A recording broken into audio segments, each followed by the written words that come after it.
Good morning student. आज हम फिर एक प्रैक्टिकल एक्सरसाइज एनाटॉमी का लेकर आए हैं जिसमें आपको निक्टेंथस के स्टेम की एनाटॉमी का एक्सरसाइज हम करेंगे, क्योंकि हमको मालूम है कि निक्टेंथस डाइकोटिलेडोनी प्लांट है, लेकिन इसके स्टेम में ही जो फीचर्स पाए जाते हैं वो नॉर्मली एनाटॉमिकल स्ट्रक्चर डिफरेंट है बाकी स्टेम की तुलना में, है ना। तो हम निक्टेंथस के स्टेम का जब टीएस सेक्शन कट करते हैं तो हमको थोड़ा डिफरेंट स्ट्रक्चर देखने को मिलता है। उसी स्ट्रक्चर को हम आज प्रैक्टिकली ऑब्जर्व करके देखेंगे कि इसके स्टेम की एनाटॉमी में क्या डिफर या क्या असंगत या क्या डिफरेंट स्ट्रक्चर इसमें देखने को मिल रहा है। इसके बाद इसमें हम देखते हैं ये आउटलाइन है। चलिए अब हम देखते हैं इसका cellular structure. Cellular structure internal structure को हम देख रहे हैं, जिसमें आपको नॉर्मली स्ट्रक्चर जो एनाटॉमी में स्टेम में दिखता है, जैसे epidermis, cortex, endodermis, pericycle, vascular bundle और पिथ आपको दिखाई देगा, है ना। लेकिन क्या इसमें असंगत संरचना स्टेम में पाई जाती है वो हम इसके सेलुलर स्ट्रक्चर में देखेंगे। तो आपको normally epidermis layer single layer parenchymatous कोशिकाओं का बना हुआ आपको दिखाई दे रहा है, जिसमें क्यूटिकल की मोटी थिक लेयर पाई जाती है और इसमें मल्टी सेलुलर हेयर्स इसमें कहीं कहीं पर पाए जाते हैं। उसके बाद हम देखते हैं कॉर्टेक्स रीजन। कॉर्टेक्स रीजन कुछ थिक लेयर होती है जो कि आउटर कॉर्टेक्स और इनर कॉर्टेक्स में डिवाइड होता है। आउटर कॉर्टेक्स कोलेनकाइमेटस सेल्स का बना हुआ होता है और इनर कॉर्टेक्स जो होता है वो पैरेन्काइमेटस कोशिकाओं का बना हुआ होता है। अब इनर कॉर्टेक्स के चारों ओर चारों कोनों में हमको एक उभार जैसी संरचनाएं दिखाई देती है। जब हम दिखाएंगे आपको इसका स्टेम का स्ट्रक्चर, तो आप देखेंगे कि इसका स्ट्रक्चर जो है वो डिफरेंट होता है। सिलेंड्रिकल या गोल राउंड स्ट्रक्चर नहीं होता, ये थोड़ा सा चतुष्कोणी या क्वाड्रनरी स्ट्रक्चर आपको देखने को मिलेगा। तो चूंकि हम इसका एनाटॉमी कट करेंगे तो हमको इसके चारों कोने में कुछ उभार जैसे स्ट्रक्चर दिखाई देगा। कहाँ पर? कॉर्टेक्स रीजन पर। तो कॉर्टेक्स रीजन में चूंकि प्रेजेंट है, इसलिए यहाँ पर जो वेस्कुलर बंडल प्रेजेंट है, इसलिए हम इसको कॉर्टिकल वेस्कुलर बंडल कहेंगे। इसका जो वेस्कुलर बंडल है conjoint, collateral, exarch and open type का होता है ना।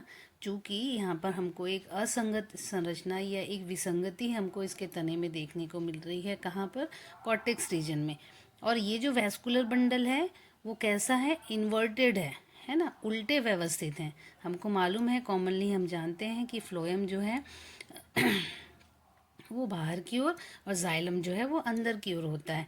लेकिन यहाँ पर क्या है? फ्लोएम सेंट्रल की ओर है और जाइलम जो है वो पेरीफेरी या परिधि की ओर है। इसलिए हम कहते हैं कैसा व्यवस्थित है? इन्वर्सली ओरिएंटेड पोजीशन में यहाँ पर आपको दिखाई देगा। फिर जाइलम और फ्लोएम के बीच में कैम्बियम उपस्थित है। इनमें सेकेंडरी ग्रोथ होती है और इनका जो इंटरनल पेरेन्काइमेटस कॉर्टेक्स है, इसमें आपको इंटरसेलुलर स्पेस भी दिखाई देंगे। अभी हम इसकी एनाटॉमी कट करके आपको दिखाई देंगे। और यही असंगत या यही विसंगत संरचना जो है वो कॉर्टिकल रीजन में हमको देखने को मिलता है। कॉर्टिकल रीजन में वेस्कुलर बंडल का पाया जाना निक्टेंथस स्टेम का ये एनोमली स्ट्रक्चर है। ठीक है। उसके बाद हम देखेंगे एंडोडर्मिस। आप देख रहे हैं यहाँ पर एंडोडर्मिस संरचना आपको दिख रही है। एंडोडर्मिस स्टार्टिंग में आपको दिखाई देता है, लेकिन धीरे धीरे जब उसमें सेकेंडरी ग्रोथ होती है तो उस समय हमको क्लियरली दिखाई नहीं देता है। फिर हम देख रहे हैं पेरिसाइकल। पेरिसाइकल एंडोडर्मिस के ठीक नीचे का एक लेयर है जो कि पैरेन्काइमेटस कोशिकाओं का बना हुआ है और एक रिंग में उपस्थित होता है। फिर इनर स्ट्रक्चर आपको दिख रहा है। वेस्कुलर बंडल बहुत ही क्लियरली यहाँ पर बना हुआ है। ये कॉन्जॉइट, कोलेट्रल, एंडार्च और ओपन टाइप का वेस्कुलर बंडल है जो एक सामान्य वेस्कुलर बंडल की तरह आपको दिख रहा है ना। और उसके बाद हम इसमें देखते हैं कि इसमें सेकेंडरी ग्रोथ होती है। पेरिसाइकल के नीचे प्राइमरी फ्लोएम दिख रहा है आपको, जो छोटे छोटे पेचेस के रूप में दिखाई देते हैं। सेकेंडरी फ्लोएम एक रिंग में आपको दिखाई देगा और जितने भी फ्लोएम में seed tubes, companion cells, phloem parenchyma सभी प्रेजेंट होते हैं। फ्लोएम के नीचे की ओर आप देखेंगे कि कैम्बियम का एक रिंग उपस्थित होता है ना। कैम्बियम के नीचे जाइलम है और जाइलम कैम्बियम के ठीक नीचे सेकेंडरी जाइलम भी आपको दिखाई देगा। सेकेंडरी जाइलम का भाग थोड़ा सा ब्रॉड फैला हुआ है ना। फिर हम देखेंगे जाइलम में वेसल्स, स्टैकेट्स, जाइलम पैरेन्काइमा सभी प्रेजेंट होते हैं। तो पूरी तरह से हम कह सकते हैं कि normal vascular bundle well develop इसमें पाया जाता है। फिर लास्ट स्ट्रक्चर पिथ। पिथ क्या है? सेंटर स्टेम का सेंटर पार्ट होता है, केंद्रीय भाग होता है, जो कि पैरेन्काइमेटस कोशिकाओं का बना हुआ है। और इसमें आप देखेंगे, जब हम स्लाइड कट करके आपको माइक्रोस्कोप में दिखाएंगे, तो पिद एरिया बहुत ही चौड़ा ब्रॉड होता है। ठीक है, इस प्रकार इसकी एनाटॉमी, सेलुलर स्ट्रक्चर जो है वो पाई जाती है। यहाँ पर आपको प्लांट मटेरियल और फ्रेश प्लांट भी आपको सामने दिखाई दे रहा है, जिसका हमको सेक्शन कटिंग करना है और स्लाइड बनाना है। बहुत ही थिन लेयर हम कट करेंगे, उसको स्टेन करेंगे, कवर स्लिप लगाएंगे और हम फिर माइक्रोस्कोप में एग्जामिन करेंगे, तो हमको इसका थिन लेयर स्ट्रक्चर दिखाई देता है। यहाँ पर आप देख पा रहे होंगे कि माइक्रोस्कोपिक स्ट्रक्चर है, जिसमें इसकी एनाटॉमी बहुत ही क्लियर आपको एग्जामिन हो रहा है, जिसमें आप देख रहे हैं कि कॉर्टिकल वैस्कुलर बंडल, इसके आउटग्रोथ, जो 4 आउटग्रोथ इसमें, जो 4 आउटग्रोथ आपको इसमें दिख रहा है, उसमें ऊपर की ओर देखिए एरो के पास जो कॉर्टिकल बंडल आपको कॉर्टेक्स रीजन में इजीली स्लाइड में जो हम थिन लेयर कट किए हैं वो आपको दिख रहा है। उसके बाद सेंटर में आप देख रहे हैं कि वेस्कुलर बंडल अरेंज है और सबसे बीच नीचे की ओर देख रहे हैं पित्त का अरेंजमेंट है। तो जब हम स्लाइड का थिन लेयर सेक्शन कट करेंगे, उसको स्टेन करेंगे, ग्लिसरीन से माउंट करेंगे और माइक्रोस्कोप में एग्जामिन करेंगे, तो आपको ऐसा सेलुलर स्ट्रक्चर निक्टेंथस के स्टेम का आपको दिखाई देता है। तो इस प्रकार से आपको एनाटॉमी बहुत अच्छे से समझ में आया होगा और इसी तरह आपको थिन लेयर सेक्शन कट करके स्लाइड प्रिपरेशन करना है।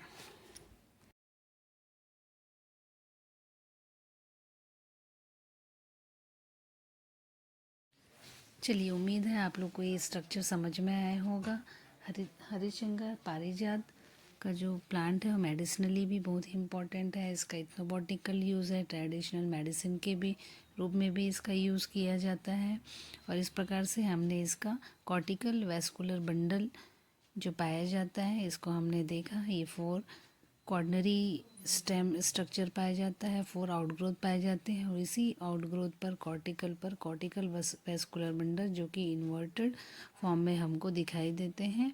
कुछ बहुत सारे ऐसे डाइकोटिलेडनी फैमिलीज़ हैं जिसमें कॉर्टिकल वैस्कुलर बंडल देखने को मिलता है। उसके कुछ एग्जाम्पल हैं, जैसे कि कैज़ोराइनेसी से कैज़ोराइना, पैप्लिनियोटी से लेथाइरस जो तिवरा या लाखड़ी जिसको हम कहते हैं, और रूटेसी सिट्रस फ्रूट्स। यहाँ पर आप निक्टेंथस पारिजात का प्लांट और उसका फ्लावर देख रहे हैं, जो कि हमारे लिए बहुत ही इकोनॉमिक इम्पोर्टेंट और ट्रेडिशनल मेडिसिन के रूप में इसका यूज़ किया जाता है। यह प्लांट निक्टेंथस अर्बोराइटिस जो कि ओलियेसी फैमिली का प्लांट है। इसे हम हरिशृंगार, पारिजात, नाइट जैस्मिन के नाम से भी जानते हैं। इसका फ्लावर वाइट ऑरेंज कलर का होता है, जिसके डाई के रूप में भी इसका यूज़ किया जाता है। यह हेल्थ बेनिफिट के लिए पारिजात की लीफ का यूज़ किया जाता है, जैसे कि arthritis, knee pain, sciatica, anti allergic, antiviral, antibacterial properties भी रखता है। Joint pain, sciatica, back pain, arthritis के लिए भी ये बहुत ही इम्पॉर्टेंट इथनोबॉटनिकल या ट्रेडिशनल मेडिसिन के रूप में इसका यूज़ किया जाता है। इम्यूनिटी बूस्टर के रूप में भी इसका यूज़ किया जाता है। इसमें बहुत सारे फाइटोकेमिकल प्रॉपर्टीज़ भी हैं, जैसे कि बी एस्टरोयल, nyctanthic acid, tannin acid, linoleic acid, B mannitol, oleic acid leaves में प्रेजेंट होते हैं, इसलिए इसका औषधि के रूप में बहुत ही महत्व होता है।